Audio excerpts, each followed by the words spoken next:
আমার মা আমার বাপ গাল খেয়েছে, আমি হক কথা বলি বলে তাই গাল খেয়েছে।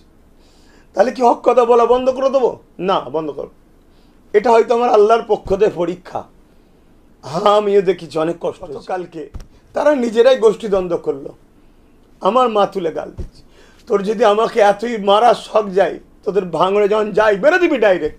আমার মাটা কি করেছে? আমার মাটাকে ধরে টানছিস কেন? অ্যাকচুয়ালি ব্যাপারটা হচ্ছে, বাংলায় রাজ্য সরকার মুসলমান দিয়ে মুসলমানকে মেরে শেষ করছে।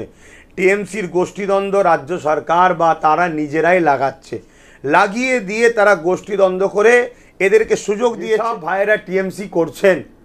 আমি তেনাদেরকে বলবো, আপনারা একটু সজাগ হন, জাগুন।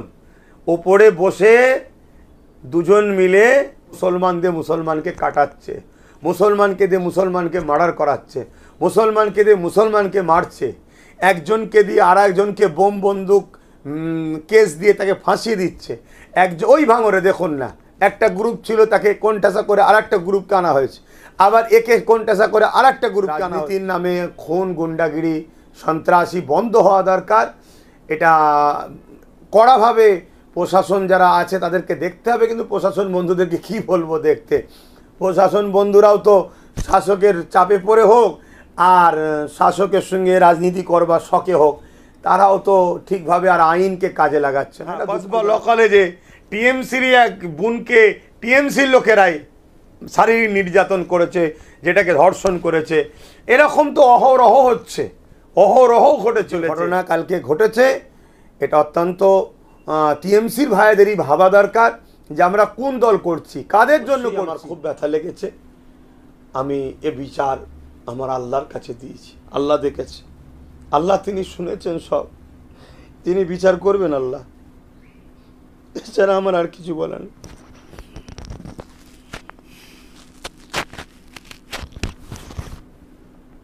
দেখুন, এ বিষয়ে কি বলবো, এর আগে তো অনেকবার দেখেছি আমরা। বকটুই কাণ্ডে দেখলাম পুরো পরিবার, ছোট ছোট বাচ্চা থেকে শুরু করে টিএমসিরই একটা গোষ্ঠীকে একে অপরে ভাগাভাগির জন্য হোক, পদের জন্য হোক, বা তাদের আভ্যন্তরীণ কোনো ঝগড়ার জন্য হোক, আমরা যেটা বাহ্যিক দেখছি বকটুয়েতে তারা ঘরের মধ্যে পুড়িয়ে তারা কি অত্যাচার করেছে। পরবর্তীতে আবার কি দেখলাম, যারা পোড়ালো তাদের প্রায় 70-80টা পরিবার বা বাড়ি ব্যক্তি তারা আবার কেসের জন্য জড়াচ্ছে।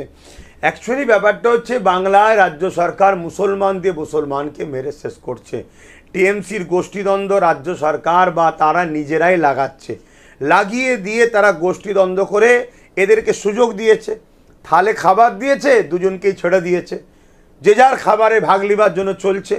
তবে ভাঙড়ে যেটা ঘটেছে, এটা সবাই বলছে, মিডিয়ায় দেখছি, ছেলেটা নাকি তুলনামূলক টিএমসির মধ্যে নাকি একটু ভালো ছিল। আমি জানি না ভাই, আমি তাকে অত চিনি না। তবে তেনারই পরিবারের একজন সদস্য কেউ বলছিলেন, দেখছিলাম সেখানে নাকি সর্বদলের বিরোধী দলও যারা আছে তাদের সঙ্গেও নাকি ছেলেটার ভালো সম্পর্ক ছিল।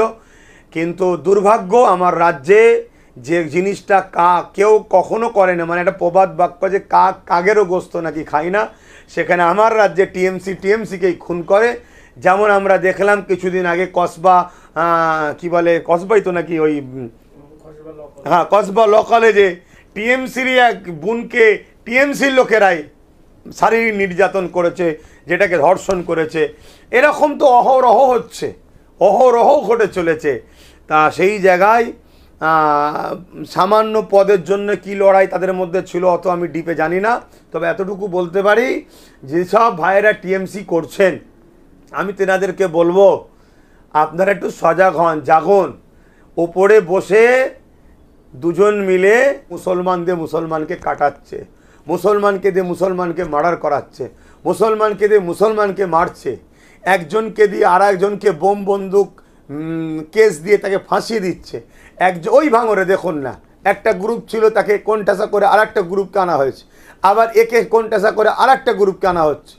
এইভাবে চলছে। তবে আমি একটা কথা বলবো, ভাঙড়কে বারবার বদনাম করার বা ভাঙড়কে অপমান করার, ভাঙড়কে শেষ করার, সে টিএমসি দলের হোক আর যে কোনো দলের হোক, ভাঙড়ে একটা বদনাম সবসময় লেগে থাকুক, এই চেষ্টা রাজ্য সরকার কিন্তু দীর্ঘদিন করে আসছে, আমরা দেখছি। তবে যে ঘটনা কালকে ঘটেছে, এটা অত্যন্ত টিএমসির ভাইদেরই ভাবা দরকার যে আমরা কোন দল করছি, কাদের জন্য করছি। আজ আমি হয়তো ঠিকমতো দিতে পারবো না, অন্য কেউ দিতে পারলে তাকে দিয়ে আমাকে মারিয়ে দেবে বা আমাকে সরিয়ে দেবে, বা হয়তো আমি একটু মানে ন্যায়ের পক্ষে সত্যের পক্ষে কথা বলতে যাব, আমার দলেরই চোর, যারা চোর লুটপাট করবে তারা আমাকে মেরে দেবে। তো যাই হোক, এটা না হওয়াই উচিত। রাজনীতির নামে খুন, গুন্ডাগিরি, সন্ত্রাসী বন্ধ হওয়া দরকার। এটা কড়াভাবে প্রশাসন যারা আছে তাদেরকে দেখতে হবে, কিন্তু প্রশাসন বন্ধুদেরকে কি বলবো দেখতে, প্রশাসন বন্ধুরাও তো শাসকের চাপে পড়ে হোক আর শাসকের সঙ্গে রাজনীতি করবার শখে হোক, তারাও তো ঠিকভাবে আর আইনকে কাজে লাগাচ্ছে না। এটা দুঃখজনক। তবে যেসব প্রশাসন বন্ধুরা এখনও ভালো আছেন, তিনাদের কাছে একজন নাগরিক হিসাবে আশা রাখবো, বাংলায় যে এই যে খুনোখুনির রাজনীতি চলছে এবং সে নিজেদের মধ্যে হোক আর অন্যদিকে হোক, এটা বন্ধ হওয়া দরকার, বা রেপ যে চলছে এটা বন্ধ হওয়া দরকার। এছাড়া আমি এ বিষয়ে আর কি বলতে পারি বলুন না। অনেকে দুঃখ প্রকাশ করে বলছে যে আগামীকাল এবং ইতিপূর্বে আপনাকে গালিগালাজ করছে, বিষয়ে কি বলবেন? আল্লাহ দেখছেন, আল্লাহ বিচার করবে, এছাড়া আর কিছু বলবো না। আমি তো, আমার মা আমার বাপ গাল খেয়েছে, আমি হক কথা বলি বলে তাই গাল খেয়েছে। তাহলে কি হক কথা বলা বন্ধ করে দেবো? না, বন্ধ করব। এটা হয়তো আমার আল্লাহর পক্ষ থেকে পরীক্ষা। হ্যাঁ, আমিও দেখেছি, অনেক কষ্ট হয়েছে। কিছুদিন আগে কলকাতায় দাঁড়ি ভর্তি নিয়ে গাল দিয়েছে। গতকালকে তারা নিজেরাই গোষ্ঠীদ্বন্দ্ব করলো, আমার মা তুলে গাল দিচ্ছে। তোর যদি আমাকে এতই মারার শখ যায়, তোদের ভাঙড়ে যখন যাই বেরো দিবি ডাইরেক্ট। আমার মাটা কি করেছে? আমার মাটাকে ধরে টানছিস কেন? তার কি দোষ আছে এখানে? যদি তোর নজরে মনে হয়, তোদের নজরে মনে হয় আব্বাস খারাপ, আমাকে মেরে দে, কিন্তু আমার মাটাকে ধরে টানলি। তবে আল্লাহ দেখেছে, আল্লাহ বিচার করবে। পাশাপাশি আমি লড়ছি হকের জন্য, অবশ্যই আপনাদেরকেও বাঁচাবার জন্য লড়ছি। এক ইমানি দিক দিয়েও বাঁচাতে চাইছি, ধর্মের দিক দিয়ে, জালি হুকুমাদের হাত দিয়েও বাঁচাতে চাইছি। আজ আমার মা আমার বাপ গাল খাচ্ছে। গণতান্ত্রিককে সামনে রেখে, সংবিধানকে সামনে রেখে প্রতিটা গ্রামের মানুষ ভালোবাসার, বা যাদের জন্য কথা বলে, যারা মনে করেন আব্বাস সিদ্দিকী কথা বলে, কী করেন আপনারা, এটাও আমার দেখার একটু দরকার। তবে সংবিধান বিরোধী, গণতন্ত্র বিরোধী কোনো কর্মকাণ্ডকে ইসলাম মানে দেশে বাস করব সে দেশ বিরোধী বা দেশের সংবিধান বিরোধী কোনো কর্মকাণ্ডের দিকে যাবেন, এটা ইসলামও অ্যাকসেপ্ট করে না, আমিও পছন্দ করি না। অবশ্যই আমার খুব ব্যথা লেগেছে। আমি এ বিচার আমার আল্লাহর কাছে দিয়েছি, আল্লাহ দেখেছে, আল্লাহ তিনি শুনেছেন সব, তিনি বিচার করবেন আল্লাহ। এছাড়া আমার আর কিছু বলার নেই।